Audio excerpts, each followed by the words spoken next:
Excellent. So welcome back to the Soane lecture series and to the fourth talk in the series, Color and Light, Paint and Canvas, a discussion with Arnold Lehman and Mary Lovelace O'Neal. We are so pleased that you've joined us again for our lecture series, and I think that tonight's is going to be a treat. Before we begin, just a little bit of housekeeping. If you have a question during the discussion, we ask that you enter it into the Q&A box, which is accessible in your toolbar. Try to put it there and not in the chat so that all of the questions from Mary and Arnold are centralized in one place. They won't answer the questions during their discussion, but the Q&A will be very interactive, and so they'll get to your questions then, and the conversation will continue with your input. And with that, I am going to make a quick announcement, which is that the Museum Appeal, our seasonal fundraiser that I mentioned in the last event that we held on Zoom, is going very well. We are nearly 2/3 of the way to our goal, and we appreciate your support so much. There was a flood of donations after the last lecture in this series, and every single one of them was meaningful to us and is going to make a major difference for Sir John Soane's museum. So thank you.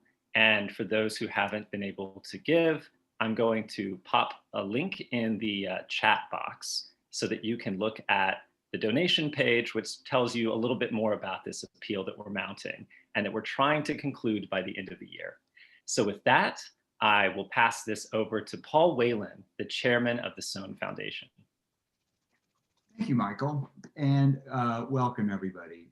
Michael is the dynamic executive director of our foundation. I also thank our trustees and our program committee, headed by Jonathan Hogg, for bringing us here together tonight. I also want to introduce Wendy Moonen, who is going to join a little later and will be involved with in our discussion. As most of you know, the Soane Foundation helps to support Sir John Soane's Museum in London. This lecture series parallels the early 19th century salons that Soane held in his house, reflecting his wide-ranging interests. Those interests included painting, which I'm convinced helped to shape his famous architectural creativity. Soane was even a collector of contemporary art in the early 19th century, and one of his best friends was perhaps the most innovative painter of his day, J.M.W. Turner. They were such good friends that they were literally fishing buddies, which I love. Now on the screen, you can see one of Turner's most memorable paintings, and it has a very long title, which is Light and Color, Goethe's Theory, the morning after the deluge, Moses writing the book of Genesis. So there you go. You can see that Turner's work prefigured some of the abstract qualities that we recognize in 20th and 21st century painting. So that's why we're talking about painting tonight. We're a group of broad-ranging interests. We're thrilled to have with us this evening painter Mary Lovelace O'Neal, known for her singular canvases that pair bold monumental scale with layers of unexpected materials and the striking use of pigments and color. Speaking with Mary will be Arnold Lehman, the former director of the Baltimore Museum of Art. He is perhaps best known to us here in New York for transforming the Brooklyn Museum into a cultural juggernaut over his 18-year tenure as director there. Welcome, Mary and Arnold. We're thrilled to have you with us here tonight. Thank you. Thank you very much. I'm absolutely delighted to be here, and it's a particular pleasure for me to be having this conversation with you, Mary, especially because this gives us an opportunity to meet.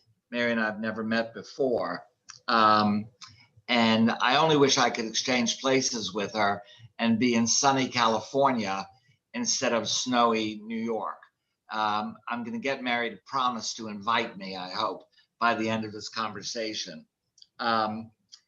What is really interesting to me is that I've known of Mary, her name, and a bit about you since 1997, when I became director of the Brooklyn Museum. One of the first things I did was to go into the contemporary storage areas and to look at all of the living artists in those storages, the many of them. And then I asked those artists whose names I didn't know, but were in the collection, to please have our curators send me information about them because I really wanted to know. And for some reason, and I haven't gotten to the bottom of it yet, Mary, but maybe you can tell me, there was a print, and I'll tell you the name of the print, called Dark Deep in the Abundant Blue Lights of Paris, 1995. That was in the collection, but we don't quite know how it got there. We knew it was a gift, but it was a delightful print. And at that point, I said, well, I'm going to have to meet this Mary Lovelace O'Neal at some point. I didn't realize that it was going to take me 23 years to have this introduction to you, Mary. So I'm absolutely delighted that we finally have met. I hope Mary can still hear me. Yes? I can. I didn't want to interrupt you because I think one person at a time is supposed to speak, and I think Zoom and all of the virtual stuff makes that so because they don't want people to argue. But I just wanted to tell you the title of that print. It's called Dark Days in the Abundant Blue Light of Paris. So it's possible that what is written there may have been written by someone else, or I may have written it, and my writing is, to say the least, almost unintelligible. But that the real title of it is Dark Days in the Abundant Blue Light of Paris. And it was done, I had been given a grant by the French government and what's that champagne company, Moet. And I had been given a studio at the Cité des Arts. I'm sure a lot of the artists in the Brooklyn Museum, or a number of them anyway, have also been invited to that space. So I because I had trouble with the printmakers, and basically because they're territorial and I was so disruptive, I went off and forgot a whole batch of new acid, and it smoked up the place overnight. The same thing had happened when I was at Howard, which was another reason I hated printmaking, because Mr. Welsh used to just, lament the fact that I was even in his class. He said, Miss Lovelace, if you don't come to class again, I'll pass you, just because I had somehow gotten ink all over this huge pile, red ink, and to be exact, over this huge pile of watercolor, of printmaking paper. What's the big printmaking company? I can't think of anything right now. Arches, And he was furious, and I had gone and left a plate in this brand new batch of acid. And when he got to it on Monday, it was just therapy. So the same thing happened at the Cité, and I decided I had to get a studio out of out of the Cité, and I was lucky. And it was that print comes out of the reality of the weather that year in Paris. And they always said, oh, this is the worst weather we've ever had. It's never been this cold before and all of that, but it was just absolutely frigid and icy, So that it had to, and the only place I could find color was in the markets, the food markets, which are so beautiful, and the way they stack the fruit, and in the meat markets with the huge pig heads, and there's just fabulous. And the only other place I could find color, they had these sort of faux chairs in the bars and restaurants that looked like straw, the old straw, but were really plastic, and they and had red um, arms and feet and legs and so on them. But it was just so, it was a brutal winter and hard to, coming from California at that time, where there's this sort of eternal spring, more or less, here. Um, and that was the origin of that that print. And as you know, Arnold, there's that very, very, very, very, very special light in Paris. That kind of blue light. Yeah. Well, Mary, you've given me two very important pieces of information. The first, I'm going to be able to take back to the museum's registrars and give them a whole new bit of information to put in the archives with your print. And the second, and perhaps even more important piece of information, is when you told me that you were very disruptive. I think that's terrific.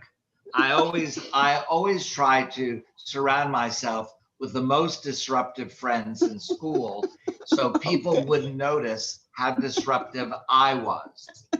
I wish you had found me earlier, long ago. Well, we were probably only steps away from one another in New York.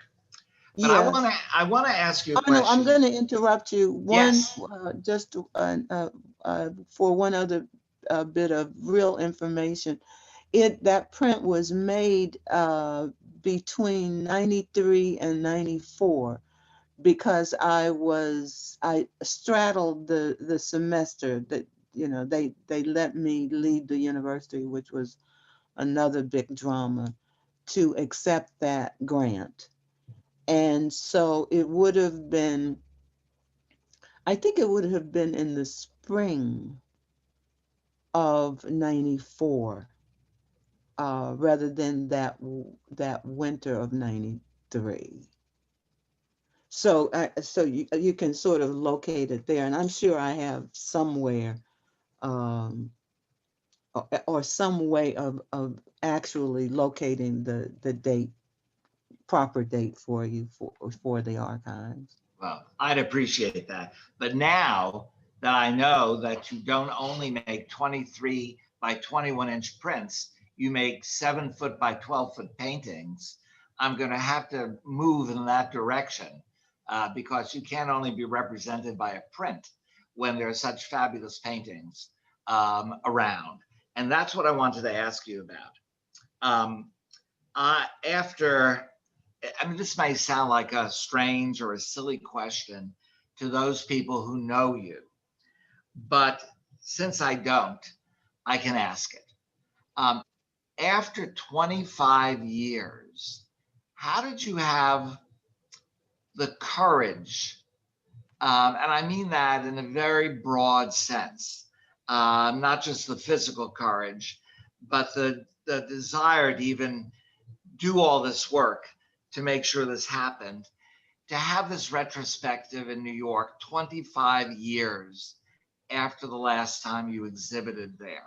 I find that remarkable and really wonderful of you and any artist who would do that. 25 years is a long time. And, to take the kind of chance that one might think of as sort of reintroducing yourself to an audience, to me is very courageous. And I wondered, what your thoughts were about that. Was it just, of course I'm going to do that. I know Sukanya for many, many years, and I know how persuasive she can be. But even so, that's a pretty amazing thing for someone to do.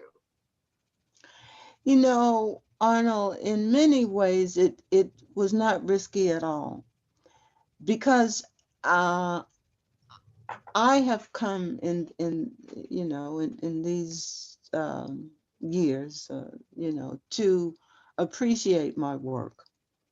You know, there was a time when I understood it, and some parts of it I even understood when I was making it.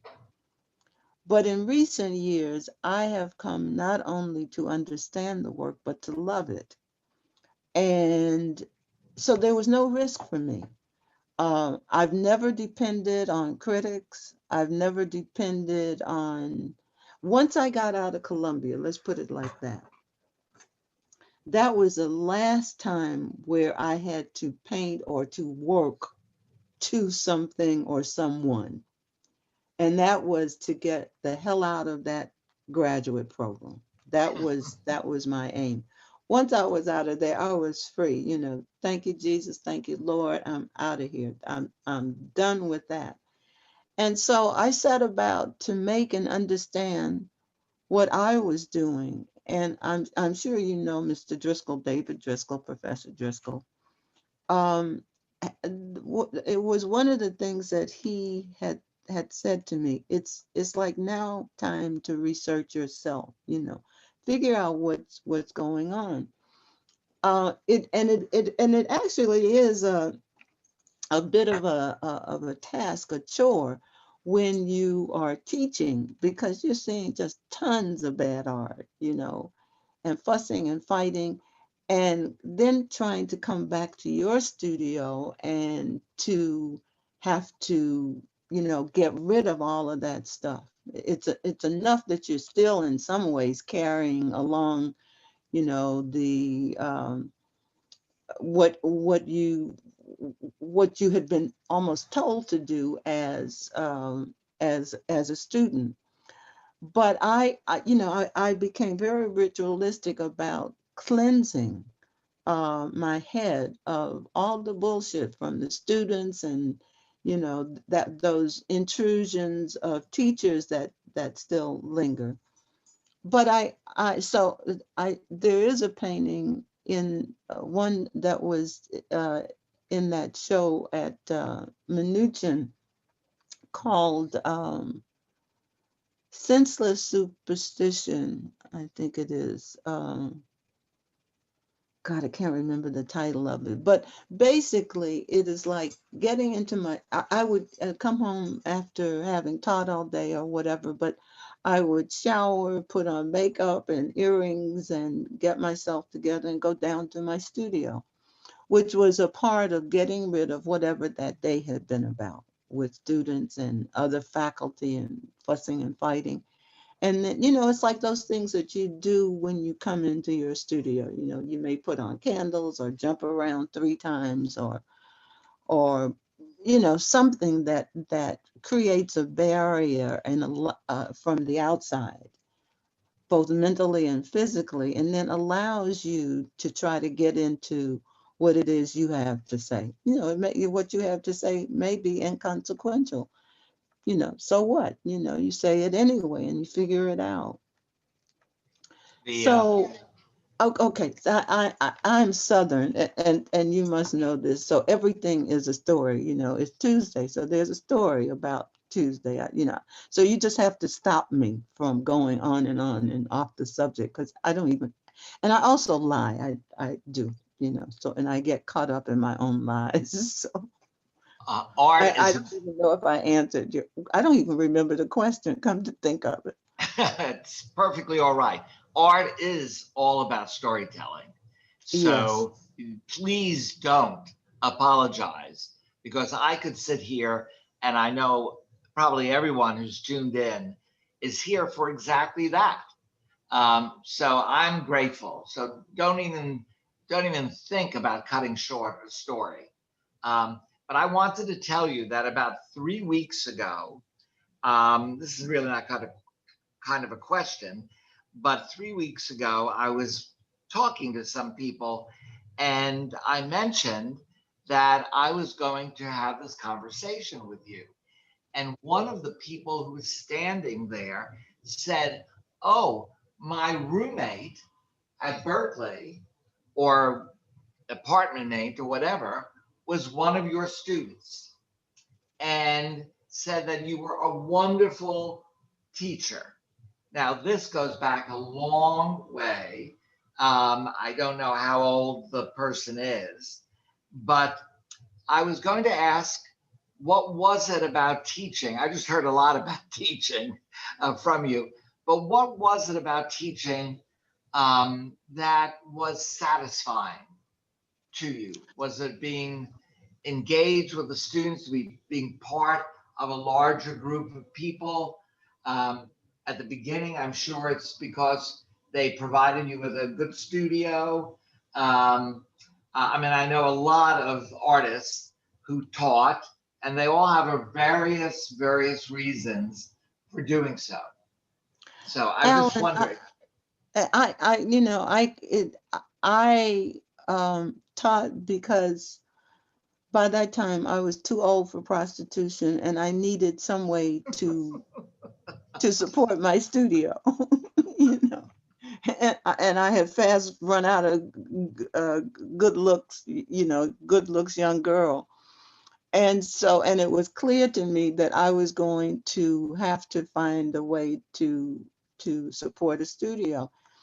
In fact, it was that realization that I needed to have a studio that made me know that this was what my life was about. And I had had this kind of duality um, for years, starting back at Howard when I had become so involved in the civil rights movement and what that demanded from me. Um, but to speak to what you just said is I hadn't the slightest intention of teaching. I never really liked it. I did it, but when I left Berkeley, I never looked back because it is draining. It is you know, and I chaired what they called university wide a troubled department. That's the way they always spoke of the art department. For Well, you were disruptive. That's why you were well, you know, disruptive. but that chairing was the most thankless job, and I was, you know, so happy to uh, get in. I ended up teaching and chairing, and the only time I could be happy there was when I was chairing, because your faculty, your colleagues bring all this bullshit to you, and then they gossip about each other, so you know what they're saying about you, you know. But it is so it is so regulated, and it is so insane, you know, to have to take letters to the dean and ask them, you know, couldn't you take some of that money you're giving to the football players, you know, to have spas so that we could have some decent easels, you know. So there was always, and I guess there always is, an uphill fight for those of us who choose this insanity of being artists, you know, writers and dancers and what have you. It is glorious because it is freeing. And I often say it is this work that I do is my way of freeing myself, because nobody can tell me what to do.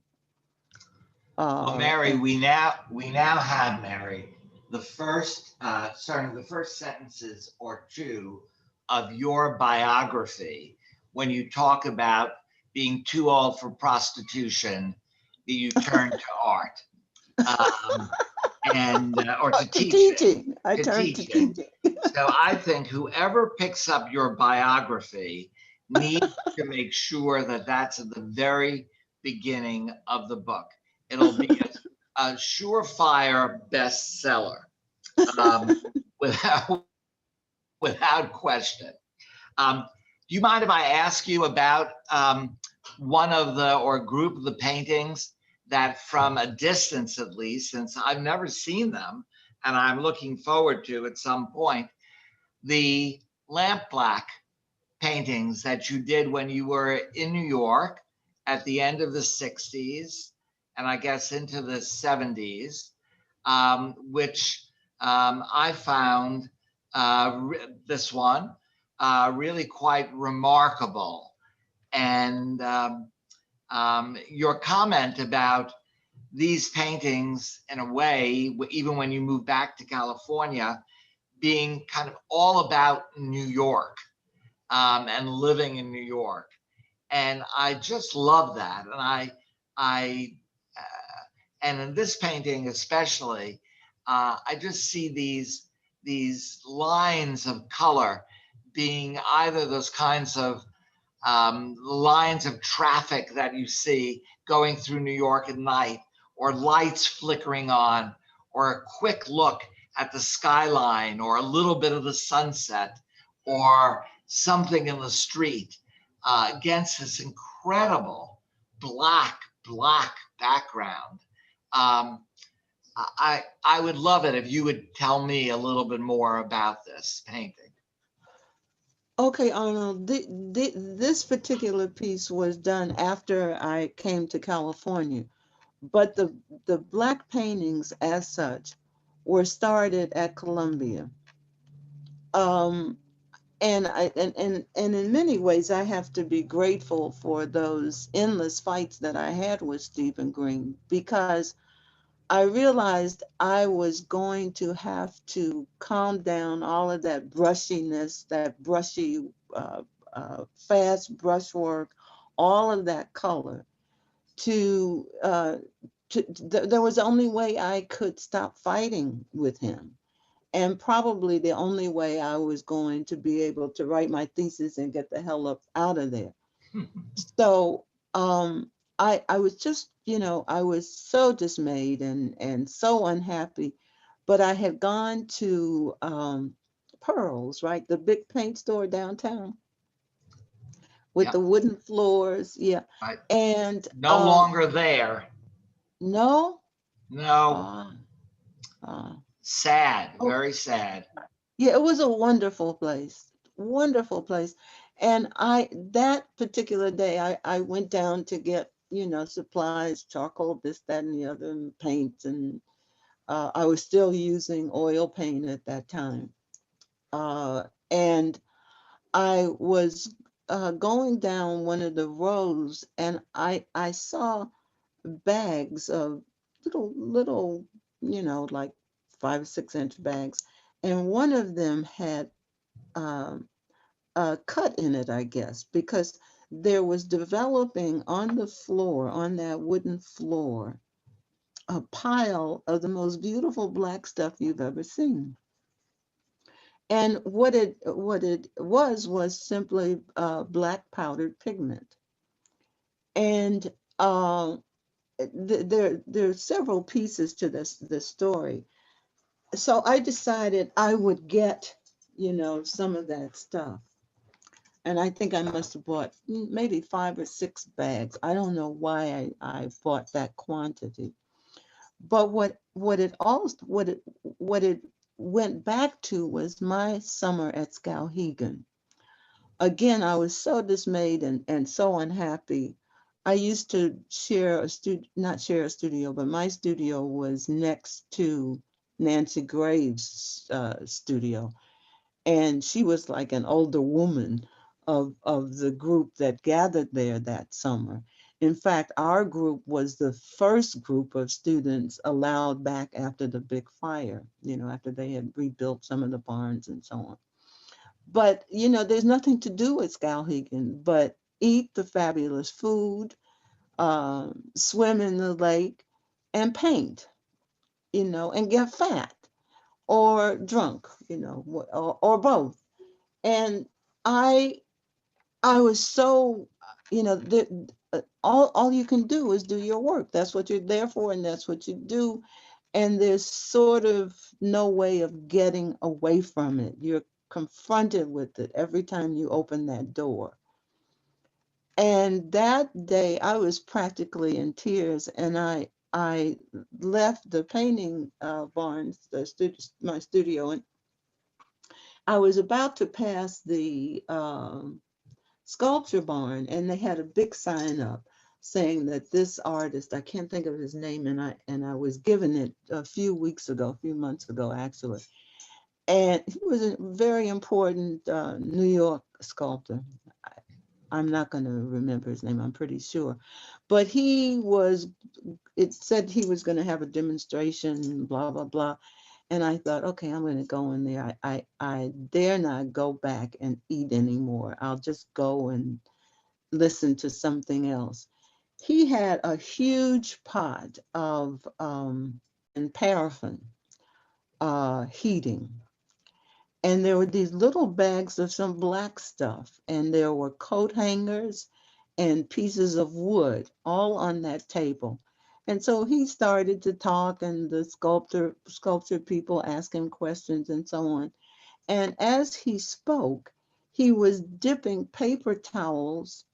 Well, first he was sort of quietly uh, screwing in pieces and cutting these wire hangers and really developing an armature. And then, as he spoke with us, and then so I wasn't really even listening to what he had to say. I was sort of just watching what he was doing. And he took quantities of just paper towel, like you see in the bathrooms, and he dropped those paper towels in this batch where he had poured in the lamp black, and it came out with this beautiful, beautiful, beautiful black, deep, deep, wonderful black. And he started to wrap these uh, pieces of coat hanger. Well, by the end of the lecture, he had done this beautiful piece of sculpture. And I loved the whole process. I had long stopped listening to whatever he was saying. And so after everyone left the barn, I stayed around just looking at all of his stuff. And so he came up to me and, said something like, "Oh, young lady, may I help you?" Obviously wanting to engage me in some kind of, conversation. I just asked him about all that stuff he's had. And I said, what are you going to do with all the things that you have left over? He said, "I'm going to leave them right here. Would you like them?" And I said, "Yes."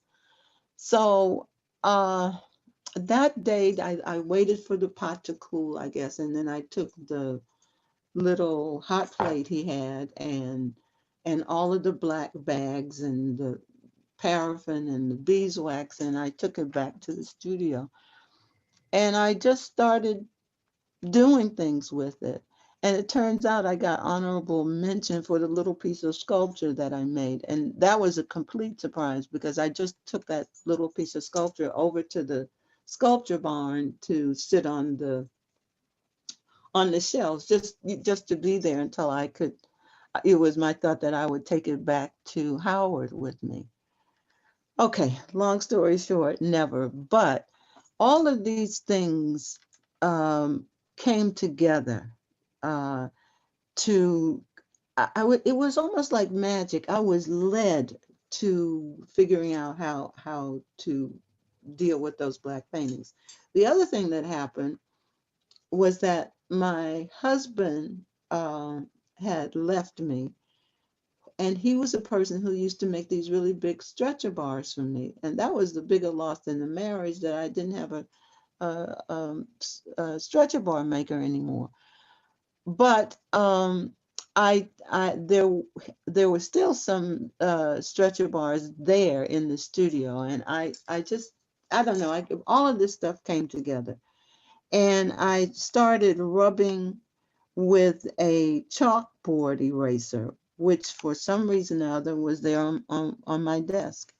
And I thought, how am I going to get this black stuff into this surface? Okay, I'm getting even tired, Arnold, so I know the story is long. But for me, I tell it because it's exciting, and it's how often you are simply led. It's not like you prepare and you know how this thing is going to come to be, but it's like all of these little pieces, somehow all of these things attract you, and you've got a place for them, and you just have to figure out where that place is. And and that's how, you know, that's how the work gets made.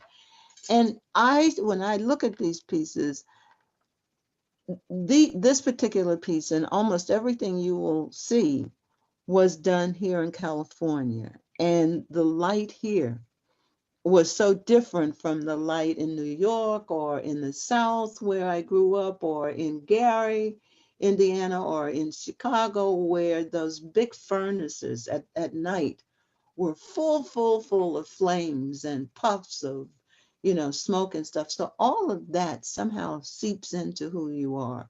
The light in Paris was so different from, let's say, the light in Skowhegan, which has another kind of blue. It's sharp, sharp, sharp, almost like a painting of what's the surrealist with the mustaches? Um, oh, what's uh, the Salvador surrealist? Paul Delvaux Dali. or Dali. Dolly with the mustache, right? Of Yeah, course. yeah. You know that sharpness that he can get in those skies. And so Skowhegan is like that. It's a real icy um blue light, blue white light. Very, very sharp and penetrating. And then there's a light of New Orleans or places in Louisiana or in Mississippi where, you know, you can feel the moisture. You know, it's humid, and in New Orleans it's heavy. You know, heavy with you know, slaves and, you know, and blood and voodoo and all that. I mean, but you know, that's what that light is about. And then there is another kind of light that you see uh, in cotton fields, you know. Um, and then there is this light in California, which for me was really terrifying because the first time I saw it, it was like all of these black clouds were gathering. And then you see this sharp, you know, sort of almost I don't know, a ray of bright light. When you see that kind of shit happening and you grow up in the South or on the East Coast or the Middle West, something terrible is about to happen. And you must get to safety, go underground or what have you. Here in California, here in Northern California, it's just light play. So coming here, the you know, the light changes. I look at these pieces, this particular piece, as some remembrance of what I was doing in New York, because it feels like the bridges, you know, that come onto that island. And many of the things you mentioned, it's all there. So I am again defying the narrative-less painting. You know, there is a narrative here, and it's intended to be here, and it's a valid uh, way to set out to do things. Did Well, I so that again have gotten the question? so no, you're right on it, Mary, and I'm telling you, you're talking. We learn a lot from what you've just said. I really mean that. That's not flattery. But what I also hear very straight out is the opposite of what Frank Stella said when he said a painting is paint on a flat surface, nothing more. Um, that's obviously not your thinking about this. A- a- So You're absolutely right, Arnold. I fought against that, but you see, I coming out, you know, to get out of Columbia, I had to, you know, one of the things I had to do was to quiet all of that hot, brushy color and stuff. And so I started whiting it out, and then, you know, it occurs to you, you can black it all out. And this is the only way you're going to get along with Stephen Green. And so then he's going to attach you to Barnett Newman and all and Stella and all these people, and everybody will be this big happy family.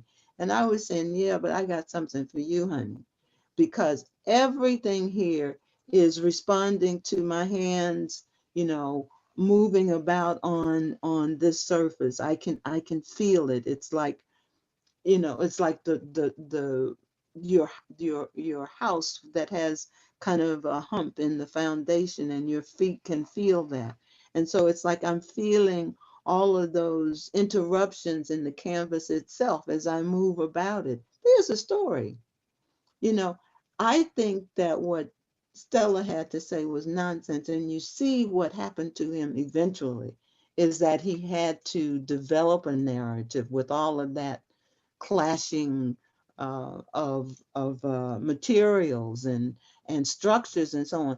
I mean, how many fucking, how many darn box, flat, you know, lines on canvas can you do? I mean, who's interested? I don't. It seems to me you will bore your damn self to madness. Not, and that works so thin. That's that I have made my a career of fighting about Stella. He doesn't even know I exist, but. Oh, and the exciting thing is that my painting is hanging in one room that's just next to the room that he's in at the San Francisco Museum of Modern Art. And I also am going to announce that I probably shouldn't, but I'm going to do it anyway, is that steam engine, the silver painting we were speaking about, is now owned by the New York MoMA. So I'm just, you know. Well, I'm thrilled to hear that, because that's the painting I wanted to speak about next, right there. So this is going to MoMA? Yes. Oh, how great. What a terrific acquisition they've made. Now, see, It's perfect for them. well, it talks about a lot of stuff that relates to what is in that collection. But when I saw this, right after I saw the lampblack painting, I thought, oh my goodness, this artist is sort of just, maybe this is just the flip side of that painting, whether it's the flip side of it physically, or it's the flip side of it emotionally or mentally. But there is to me, there was such a strong connection between the two, that I was really intrigued with this painting more than, and I have to admit it, I really liked everything, but this painting was very special to me. And we've already, a moment or two before everyone came on, we talked a little about the three-dimensionality of both those red lines above, and also you mentioned of how the paint itself became three-dimensional because of the way you worked the surface, the way you dragged it around. And I'd love you to just talk about that again for a moment or two. Okay, Arnold, what I was saying to you is that this was me doing the as I say, the big white boy, uh I'm, the king of the world kind of painter. And I had gotten this huge um uh compressor that I was dragging around with all the hoses and all the poison, in the air.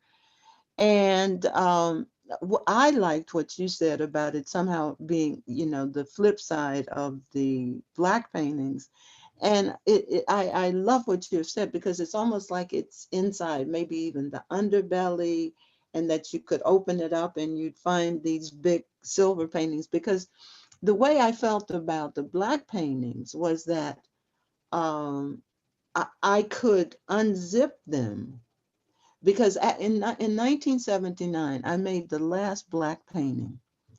I was just worn out physically from making them, dragging them, you know, uh, putting them up with staples, and then taking it, ripping them and putting them down, and just manipulating them. But it was a hard job.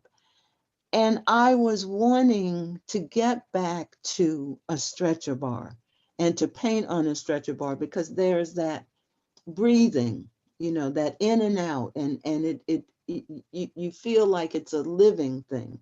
And this way, I had either with these pieces and the black pieces, I had been working on the floor, which is hard, not going to give, or on the wall, not going to give. And so I was in need of being back with something breathing. I had also found a kid who would make stretcher bars for me and who knew he would get an A. He was a terrible painter, but he was a great stretcher bar maker. So I I wish I was were at in your class. what? I said, I wish I were in your class and get an A that way. And so after the show at the Museum of Modern Art in San Francisco, I stopped doing that work. And we were starting to find out that all of this spraying, especially of acrylics, was absolutely dangerous. And I have several friends who I am certain, and they are certain, died from conditions from all of that Oh, binder, the no, binder, no question. Yeah. And I know a lot of health issues that become a part of my life have to do with what I was working with. But you're so busy chasing down the image, as the show at Minuchin was titled, because you know that you can't smoke and drink and eat and with all of these things on your and put paintbrushes in your mouth and stuff, but you do it. Some of it is mindless, but not entirely. It's like what is important is for you is figuring out how to make this thing say what you want it to say, to be what you want it to be, realizing the only pure thing is an idea, right? So once you put paintbrush or clay and involve any material, it becomes something else, and you've got a different kind of responsibility to that idea because it's going to change it anyway. um where where was I lost my track. What Wherever was I you saying? were was great. Okay, in anyway, oh, I know you were asking about the three-dimensionality of it. So that paint became thick. It was sort of a vestige of the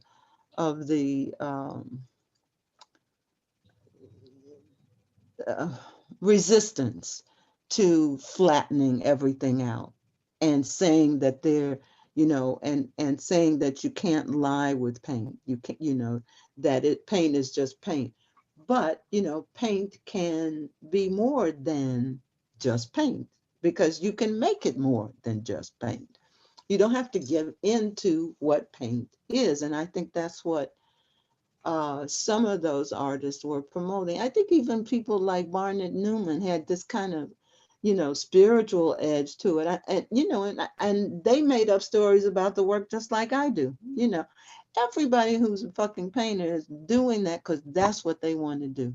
They love that. There's something about it. There's something about it that you love. And so if you can figure out how to keep doing it and eat, then that's what you do. Before we run out of time, I want you to talk because all I've done, I've seen some of the images and I read some of the discussions about the painting, but I'd love to hear from you directly about the whole series on whales. Oh, yeah, what you see, somehow for me, um, those guys who, oh, you're gigantic. I love this. Don't change that anymore. Now I can really see you. I can even see me too, big. Um, but what happened with the whales, this has to do again with, what is physical, what is, what you can see, what you can feel is like coming from New York, where everything is sort of, a tower, everything is straight up and vertical, and you're in those caverns. Here and I think it's why I've had such a hard time in California, especially here in Northern California in those days, was that they didn't have any idea what it was I was doing. I had come from New York with an aesthetic and an interest that either they didn't understand or they didn't care about. I mean, it wasn't interesting to them. And so I caught on to that very early. And I thought, okay, this is not about me being in a gallery here, you know. This is about me, thank God, just being able to do my work. So a student and I, when I first got here, right out of graduate school, actually, I started teaching at the Art Institute, and they had these big programs where they were inviting in third world folk because they didn't want to have the Art Institute burned down, because the Art Institute was right in the middle, essentially, or just across the street from um, a huge settlement of Black and brown people. And so there were these programs they were developing and inviting us in.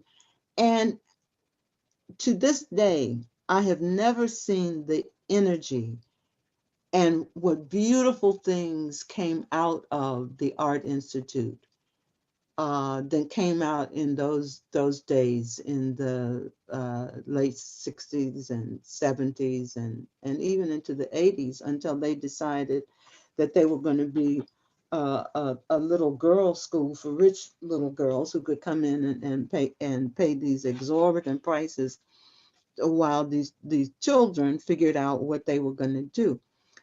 Where the Art Institute really screwed up was that at one point they had a rule that you couldn't even come to the Art Institute if you hadn't gone someplace right out of high school, spent a year taking drugs, or you went to Europe, or you had a baby, you did something on your own.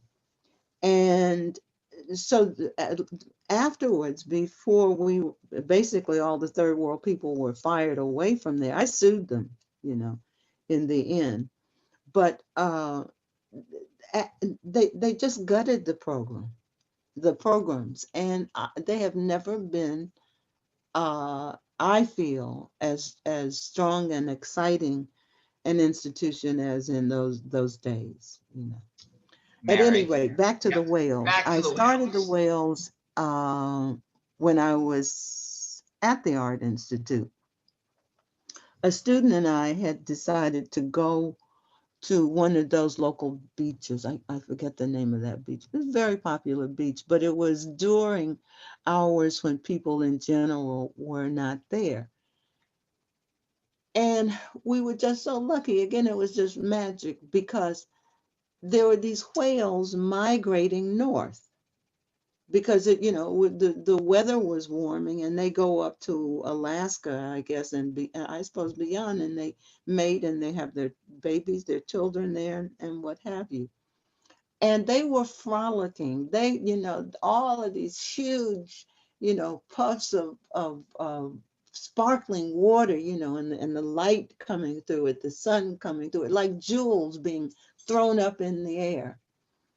And I said, I can't even believe this, And I started to think about the massive amounts of water that they must be displacing as they were fucking and frolicking and doing what they do. And I just felt like I was so blessed. And then I started to hunt whales in a way, and to really think about their protection and who they were, and that poem of uh, Lawrence, right? Yeah. And the rollicking and this and the sperm whales and blah blah blah. But the motion you could see from from the banks, from the beach. and you, all you had to do was imagine what was going on there. And then you sort of think about your own sex life. And so this kind of, incubated in the back of my head for days and days and days. And I usually drew on certain days. I would go to the studio and I would make maybe 10, 12 pieces um, with pastels and a lot of charcoal and so on. And I started to just sort of start moving things in arcs that seemed to me to be the same things that happened with those whales out there on that short encounter. I also went to, I think it was called, one of those aquariums at where they have the shows. Basically, they have these animals, these beautiful big people, I call them, uh, in that they're in captivity because they have been doing what they do, but it's tremendously exciting. But to again, making a long story short, I saw this orca who was a part of the show, of course, being courted by a dolphin. And the dolphin, went around and around the body of this huge, huge orca. And it was so sexual. It was so sensual. I've never seen anything like it. And so most of the people had gone, and those two bodies were still in that big, big, big tank. And I just watched them, and it all went inside someplace. And so again, I was trying to move those drawings that way. And then I started trying to do that on the floor with those big pieces, really being inside of there. Okay, so that's what went on with some of the beginnings of it. But in 1979, as I said, after that show at the Museum of Modern Art in San Francisco, I decided, that I had to go somewhere else, with the work. And so there were those whales asking for it. So I started painting to that title, Whales Fucking, And so all of what that, I mean, it's just like these huge bodies, and whale life, how life comes to be. And I had read that it takes 3 whales to fuck, and I mean all of, just all of this stuff, and thinking about protecting them and how, just fabulous they are. And so now that I had stretcher bars again, and now that I was using liquefied paint, I just went after it, and I brought back all of that brushiness. And I thought, this is what those zips in the black pieces are about. You open those zips up and there's all of that color. It's just been waiting for me to come back, waiting for me to really defy Stephen Green and Frank Stella, and get back to that brushiness and so on. So that's kind of that story, I think. Well, all I can say, because I have a feeling that our host, and there he is, are waiting to come into this conversation. But Mary, I have to tell you, I didn't know where you've been in my life for all of these years. So I'm really grateful we had this chance to get to know one another. And What's that song that we get? There's a wonderful song. I missed it, but I'll figure it out. That talks about us getting together. well, But you know what it is? It's like you have to give time to time. You can't rush it. So this is like the perfect magical time for it to happen. absolutely. Okay, back to business. Well, Okay. I know that Wendy Moonen has a question, so I'll pass it over to Wendy. I just wondered, when we spoke in Hey, February, Wendy. hi, How are you? we were talking about a show at the Museum of the African Diaspora in San Francisco. Did the show ever happen? Did it open? You know, as luck would have it, in fact, the the day within 1 day or 2 days, how was it?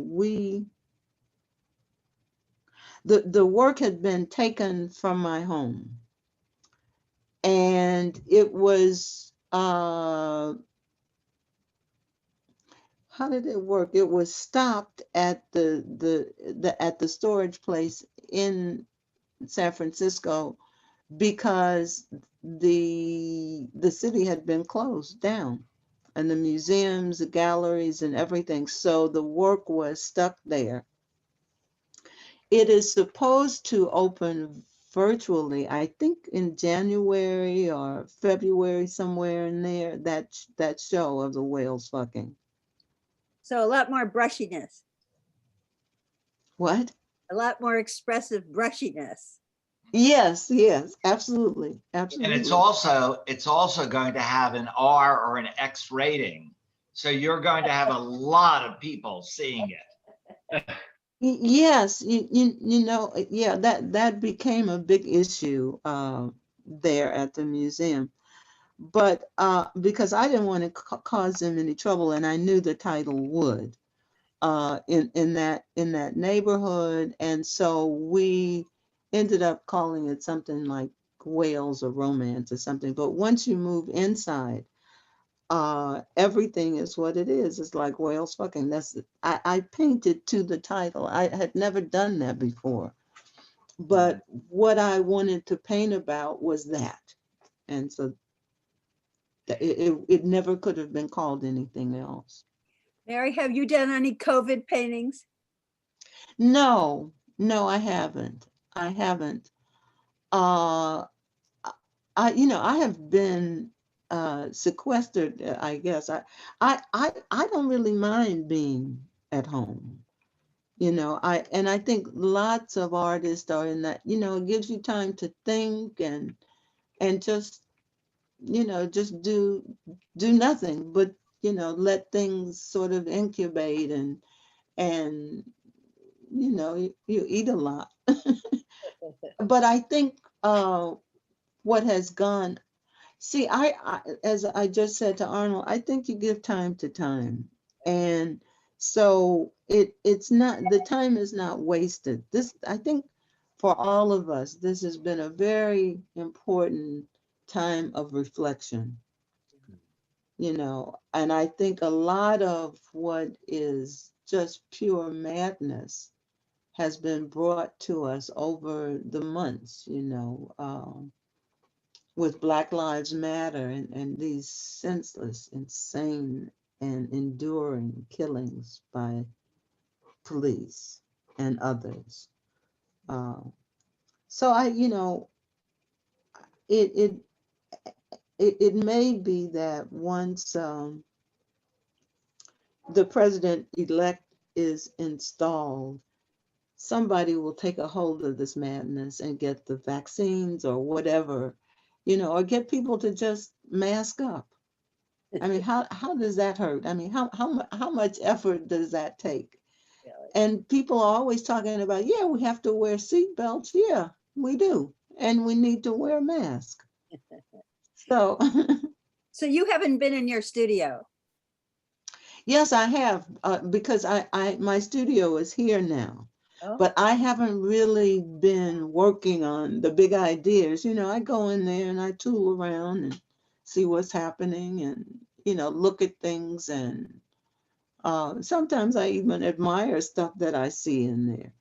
But you know, I'm not in a rush. I don't need to respond immediately. It's like even with my work of years past, I knew that I really didn't have the skills to say what I wanted to say during the days of the civil rights movement. I just didn't have those skills. You're And so you know, I could only put my body on the line, and I figured that out. So you know, I'm not, and there are times when I've been able to react to something immediately, but not in the sense that I haven't wanted to. Oh, we have to stop. No, no, please continue, I thought Mary. someone called Wendy. She No, gone. no, we're okay. We're okay. When you were talking about unzipping your black paintings and revealing the colors underneath, were the colors already there? Or you put them on top and like opened up the black to insert the color? No, that's sort of a metaphor, because what came after 79, after I stopped the black paintings as such, everything was about liquefied paint and color and, that fast brush stroke that I had eliminated. I mean, it was all, it was like I could, squeeze the paint out and, just lick it, go to the store and be so happy to get back and squeeze my paints out. It was like that kind of thrill. And I No don't, longer necessary to be somber and contemplative and, I could dance and twirl and move in and out of those paintings, once again. Nobody to tell me I couldn't do it. and you seem to be awful joyful about music. Some of your paintings refer to an opera by Giancarlo Menotti and jazz. So I know you're the daughter of a music teacher. So music must be somewhere in your life. Yeah, it is. And that the Panthers in my father's palace uh had had a lot to do, that series had a lot to do with Monetti and that Amal and the Night Visitors and my time in Morocco. And so, something happened again with the light Yeah. and also with the darkness, because I could look out at the ocean and this big moon. And North Africa is very, very biblical. It's like you just, like in Egypt, I felt like, if I go here, I'll just run into Jesus Christ, I mean, or the baby Jesus. I mean, the stars, the moon, all of that, um, all of that symbolism is almost like, it's not symbolism, it's a reality. That's what these people, these desert people are living with. And we lived in this castle. I guess it was 3, 4, 5, 600 years old, with all of these mosaics. And so that story of Amal and the Night Visitors sort of showed up, and I thought about those days that I had spent as a young kid, being a part of the group of dancers that brought what we had in terms of what there was to eat to the three kings. And so that music, because I had to go, my father, as you said, was a professor of music, and one of the Christmas offerings, instead of the Messiah, for a number of years, they offered them all in the Night Visitors. And one year I had been, my father had insisted that I come and be one of the villagers. I was very upset that my time was being taken away from me. But I knew every song, every note, every aria, and it paid off. Like 30 years later, all of it popped up, and it was almost like a postcard. All I had to do was paint it. Wow. You've been all over: Senegal, Nigeria, Mexico, Brazil, Chile, which I guess is the home of your husband of many years, and Mexico. Is this changing anything? The food, the fabrics, the light? Oh, absolutely. And if you allow it, and you must, the culture, the light, the heaviness, the lightness of the air, all changes, there's subtle changes. And a lot of stuff that has gotten into you, you don't even know until you're back in, let's say, your own digs, back in your own studio. But then there are other things that you respond to immediately, especially if you're keeping a diary and you're making little doodles and drawings and that kind of thing. There's that kind, and you may bring them back and they go into a shelf with other journals, other drawing books, and you don't think about them. And then one night, you're just flipping through magazines and, trying to calm yourself because you're not making any progress. And, instead of smoking 1,000 cigarettes, you just pour through your own journals, and your own journals give you some ideas and talk to you. Are there pictures of pottery or fabrics, textiles, food? A lot of that works itself into the painting because, it was like the Panthers and the arches, the architecture, um, and the life of women on the rooftops. It's like where women are the bosses, where they're animals and and little babies and children being fed and dinner prepared. It's like the life of the community of women is on the rooftops. And so when you get back, you almost have to paint against uh, those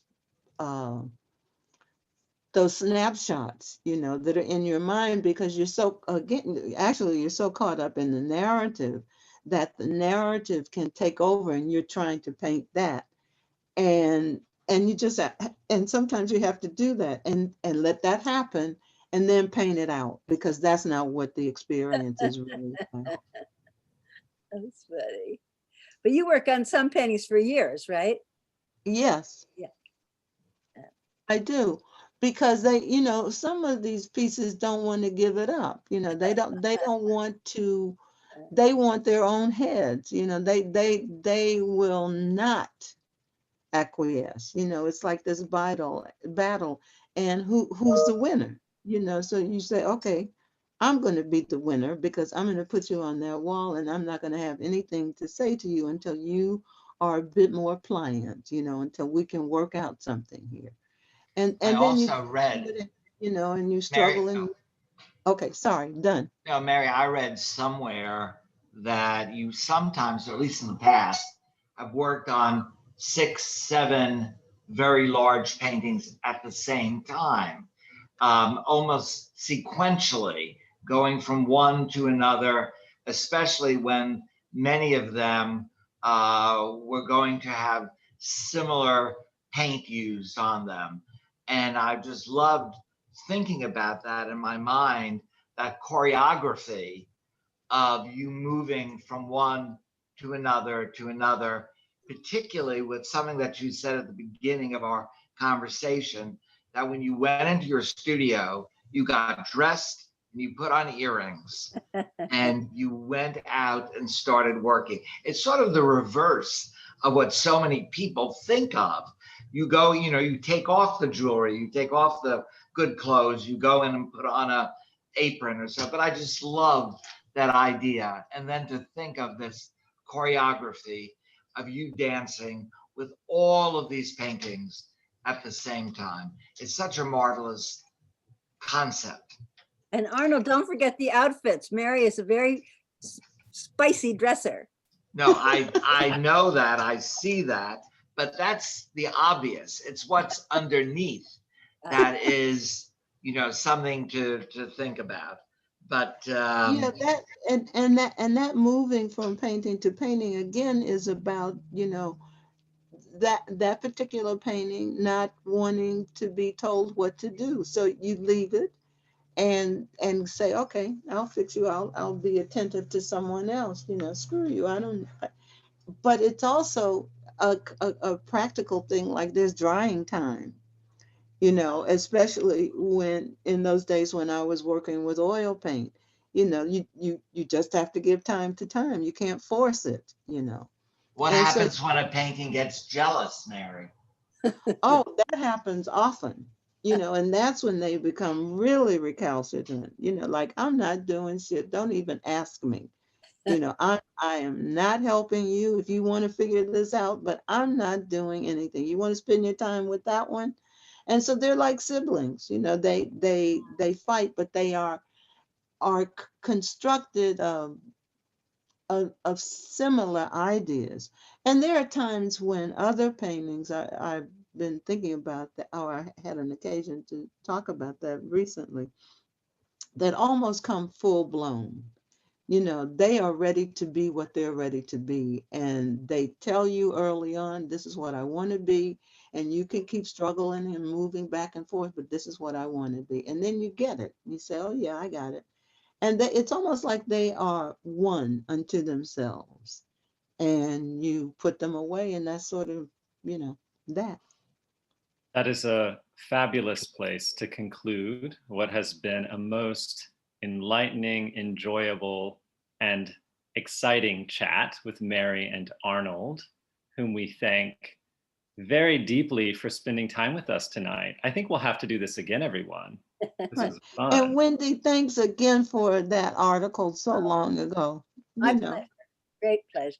Yeah. Before I hand things back to Paul, I am going to make another plug for our museum appeal. The link to the donation page is in the chat now. And again, we would really appreciate it if you check it out, read about what the appeal is going to achieve, and join us in supporting Sir John Soane's museum in London, where you'll be able to see the contemporary art of the early 19th century when we're all able to return to Britain's capital. With that, I'm handing it back to Paul.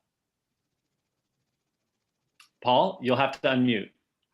Oh, wake up. Thank you, Michael. Thank you, Wendy.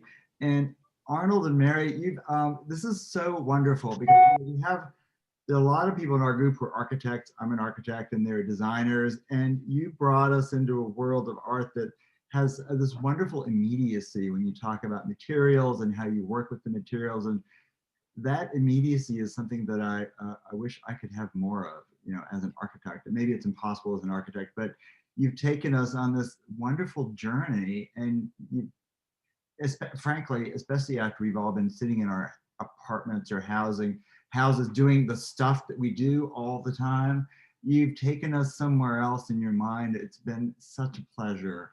And I feel like I've been very far away, and it has been a complete treat. And thank you, thank you, thank you. And Thank you for Thanks for inviting having us.